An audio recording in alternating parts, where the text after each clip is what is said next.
Hello students, welcome back to my channel. Students, आज के इस वीडियो में हम डिस्कस करेंगे आपके MPSC 003 यानी कि वेस्टर्न पॉलिटिकल थॉट के कुछ मोस्ट इम्पॉर्टेंट क्वेश्चंस। इस वीडियो के अंदर हम डिस्कस करेंगे कुछ इम्पॉर्टेंट टॉपिक्स को जो बार बार एग्ज़ाम में रिपीट होते हैं। यहाँ पे जो वीडियो है वो हिंदी और इंग्लिश दोनों मीडियम में अवेलेबल है आपके लिए। ठीक है, जो मैटर लिखा हुआ है ना वो सारा हिंदी इंग्लिश दोनों में लिखा हुआ है। चलिए, सबसे पहला जो क्वेश्चन है उसमें हमसे पूछा गया, देखो जो रूसो है इसका जनरल विल का जो सिद्धांत है वो बार बार ना पूछा जाता है, तो आपको इसको एकदम इजी वे में समझ लेना है, जैसे भी आपको समझ में आए।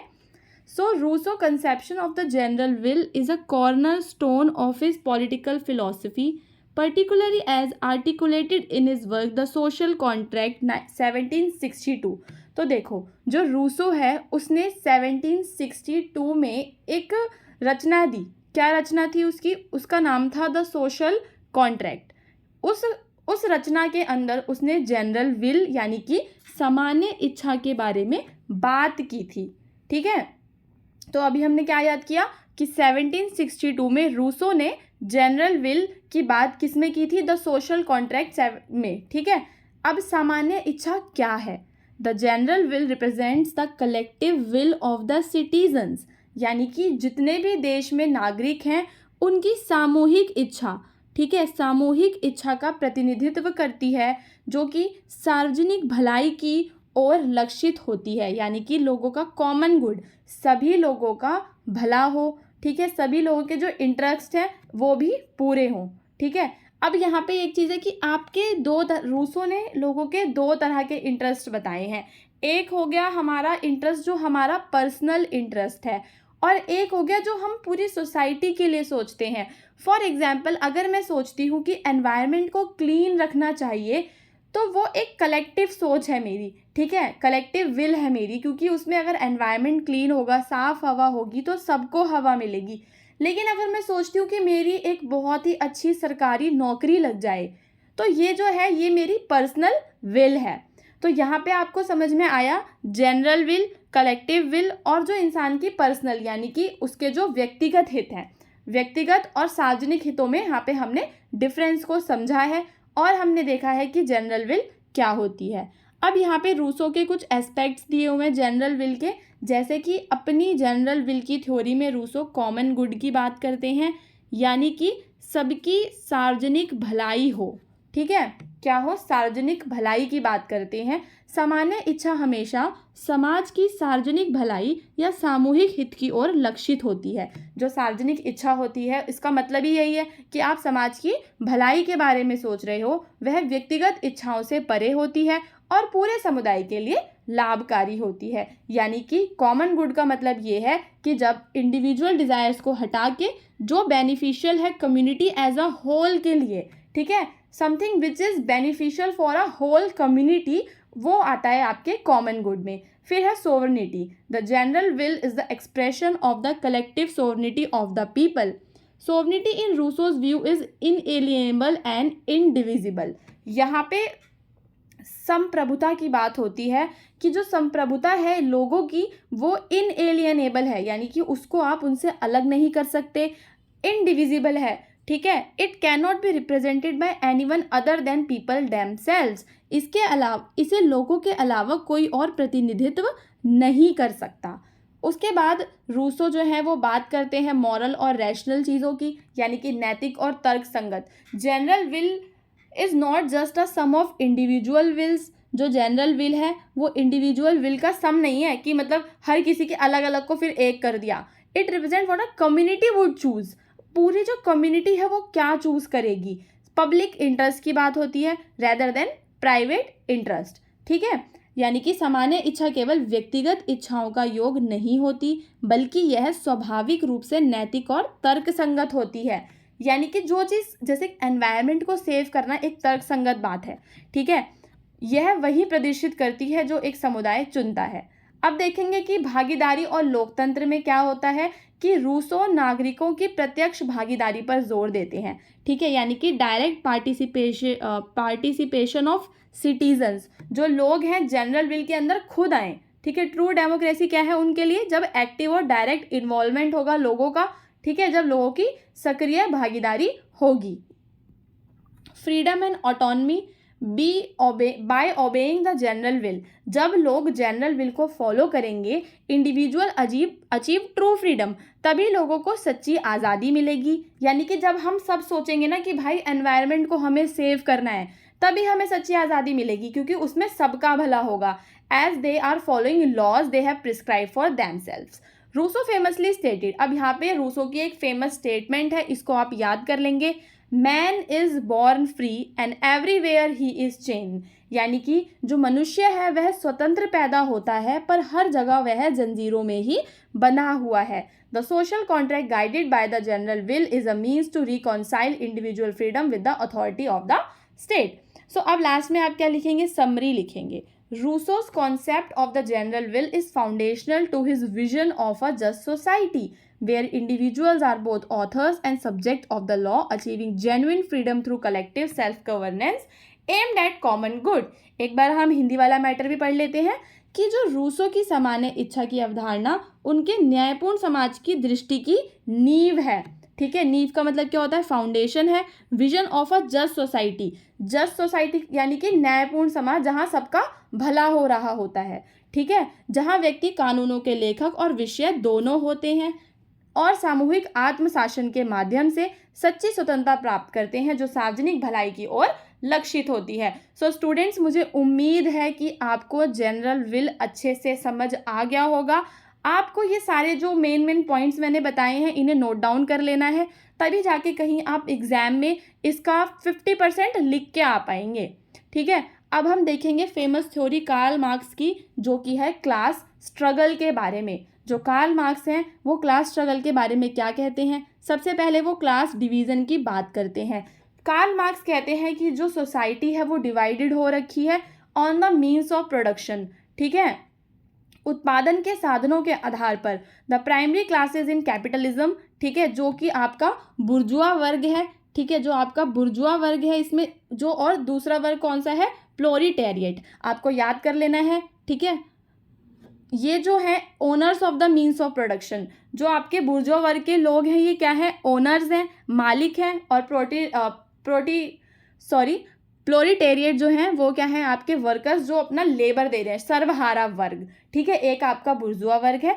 अभी सिर्फ कितना याद करना है, सिर्फ इतना याद करना है कि जो समाज है वो दो हिस्सों में बटा हुआ है।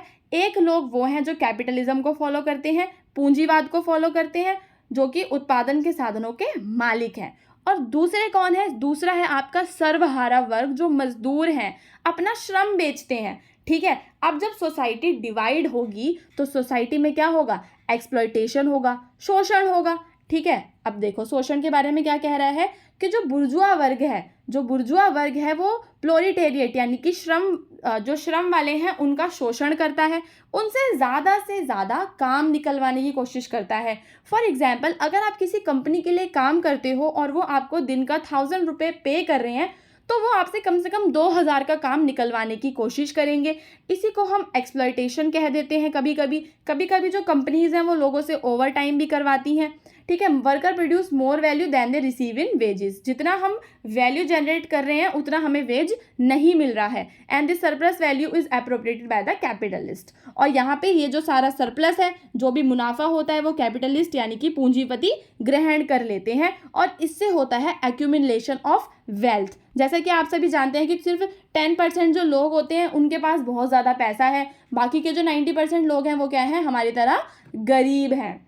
ओके, अब हम चलेंगे आगे, हम देखेंगे क्लास स्ट्रगल के बारे में। क्लास, जैसे मैंने आपको बताया कि जो क्लासेस हैं वो दो हिस्सों में बटी हुई हैं, तो इनमें क्या होता है, स्ट्रगल भी होता है। वर्ग संघर्ष इतिहास की प्रेरक शक्ति है, बुर्जुआ और सर्वहारा के विरोधी हित। अब यहाँ पे देखो, आप अगर एम्प्लॉय हो तो आपके जो हित हैं वो आपके एम्प्लॉयर से अलग होंगे। ठीक है, तो आपके जो हित हैं वो क्या हैं, विरोधी हैं, और यही कारण बनता है सामाजिक और राजनीतिक संघर्ष का। इसी से सामने होता है सोशल और political conflict. This struggle is inevitable as long as class division exist, और जब तक क्लास डिवीजन रहेगा तब तक ये स्ट्रगल भी रहेगा। उसके बाद जो मार्क्स हैं वो रिवॉल्यूशन के बारे में और कम्युनिज्म के बारे में क्या कहते हैं, marks predicted that proletariat would eventually rise. अब जो मार्क्स हैं वो यहाँ पे क्या भविष्यवाणी करते हैं कि जो बेचारे मजदूर वर्ग हैं वो एक ना एक दिन राइज करेंगे, रेवोल्यूशन करेंगे, किनके खिलाफ? बुर्जुआ वर्ग के खिलाफ, और कैपिटलिस्ट सिस्टम को उखाड़ के फेंक देंगे। This revolution would lead to the establishment of classless, और जो सोसाइटी है वो कैसी बन जाएगी? क्लासलेस बन जाएगी। Communist society where the means of production are communally owned. सारे जो मीन्स ऑफ प्रोडक्शन है जहाँ पे भी स्वामित्व वो कैसा होगा? सामूहिक स्वामित्व होगा, और जो एक्सप्लॉयटेशन है वो अबॉलिश हो जाएगा। सो स्टूडेंट्स, मार्क्स ने भविष्यवाणी की कि सर्वहारा अंततः बुर्जुआ के खिलाफ क्रांति में उठ खड़ा होगा और पूंजीवादी प्रणाली को उखाड़ फेंकेगा। यह क्रांति एक वर्गहीन साम्यवादी समाज की स्थापना की ओर ले जाएगी, जहां उत्पादन के साधनों का सामूहिक स्वामित्व होगा और शोषण समाप्त हो जाएगा। सो स्टूडेंट्स, मुझे उम्मीद है कि आपको कार्ल मार्क्स का ये जो टॉपिक है अच्छे से समझ में आ गया होगा, जिसमें वो क्लास स्ट्रगल की बात करते हैं। उसके बाद हम देखेंगे कि नेचुरल राइट्स। आपको पता होगा कि जॉन लॉक की जो थ्योरी ऑफ नेचुरल राइट्स है वो एग्जाम में बार बार पूछी जाती है। सो स्टूडेंट्स, यहाँ पे जो लॉक हैं वो लाइफ, लिबर्टी और प्रॉपर्टी के बारे में बात करते हैं। Locke believe that natural rights are fundamental rights. ये जो नेचुरल राइट्स हैं ये हमारे मौलिक अधिकार हैं, हमारे प्राकृतिक अधिकार हैं। दीज राइट्स इंक्लूड, कौन कौन से राइट हैं हमारे? Right to life, liberty and property. जीवन, स्वतंत्रता और संपत्ति का हमारा जो अधिकार है वो हमारा नेचुरल राइट है, प्राकृतिक अधिकार है। ये अधिकार अवच्छिन्नित हैं, इन्हें कोई हमसे छीन नहीं सकता और ना ही हम खुद इन्हें गवर्नमेंट को दे सकते हैं। समझ में आया आपको कि नेचुरल राइट्स यहाँ पे लॉक ने किन राइट्स को बोला है? राइट टू लाइफ यानी कि जीवन का अधिकार, लिबर्टी यानी कि स्वतंत्रता, प्रॉपर्टी यानी कि संपत्ति का अधिकार। तो लॉक ने प्रॉपर्टी को भी यहाँ पे नेचुरल राइट्स, फंडामेंटल राइट माना है। ओके, लेकिन अगर आप देखें तो हमारे संविधान में से राइट टू प्रॉपर्टी को बाद में हटा दिया गया था अमेंडमेंट करके। ओके, अब हम देखते हैं कि लॉक जो है स्टेट ऑफ नेचर के बारे में क्या कहते हैं। Locks concept of natural right is rooted in his idea of state of nature, a condition before establishment of the government. Lock के प्राकृतिक अधिकारों की अवधारणा उनकी प्रकृति की अवस्था के विचार पर आधारित है। एक ऐसी स्थिति, ये जो लॉक जिस समय की बात कर रहे हैं वो उस समय की बात कर रहे हैं जब सरकार नहीं थी, नहीं होगी, सरकारों की स्थापना से पहले की है, उससे पहले ही हमें हमारे राइट्स मिल जाते हैं। In this state individuals are free and equal, govern by natural law. जो लोग हैं उनको जो प्राकृतिक लॉ है, प्राकृतिक कानून है, वो ही उन्हें गवर्न करेंगे। Which dictates that no one should harm another in their life, health, liberty and possessions. यानी कि लॉक के प्राकृतिक अधिकारों की अवधारणा उनकी प्रकृति की अवस्था के विचार पर आधारित है। एक ऐसी स्थिति जो सरकारों की स्थापना से पहले की है। इस अवस्था में व्यक्ति स्वतंत्र, समान होते हैं और प्राकृतिक कानून द्वारा शासित होते हैं, जो यह निर्देश देता है कि कोई भी किसी अन्य को उनके जीवन, स्वास्थ्य, स्वतंत्रता या संपत्ति में हानि नहीं पहुंचाए।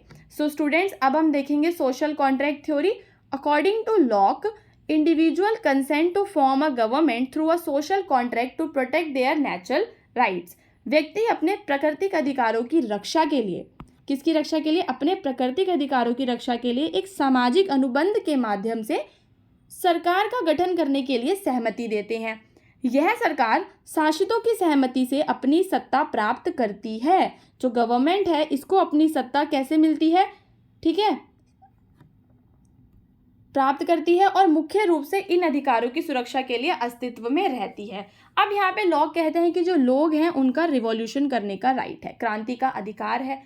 Lock asserted that if a government fails to protect the natural rights, अगर आपकी गवर्नमेंट आपके नेचुरल राइट्स को प्रोटेक्ट नहीं कर पा रही है या फिर आपके इंटरेस्ट के खिलाफ जा रही है, तो लोगों के पास ये राइट है that they can revolt against the government, ठीक है, and establish a new government. This right to revolution is a crucial aspect of this theory. यहाँ पे आपको ये ज़रूर लिख कर आना है कि लॉक ने ये क्यों कहा कि जो लोग हैं वो सरकार के खिलाफ क्रांति कर सकते हैं, ठीक है, इसके अंदर ज़रूर लिख के आइएगा। फिर हम देखेंगे कि जो लॉक का लिबरलिज्म और डेमोक्रेसी पे क्या इन्फ्लुएंस रहा है नेचुरल राइट्स की थ्योरी का।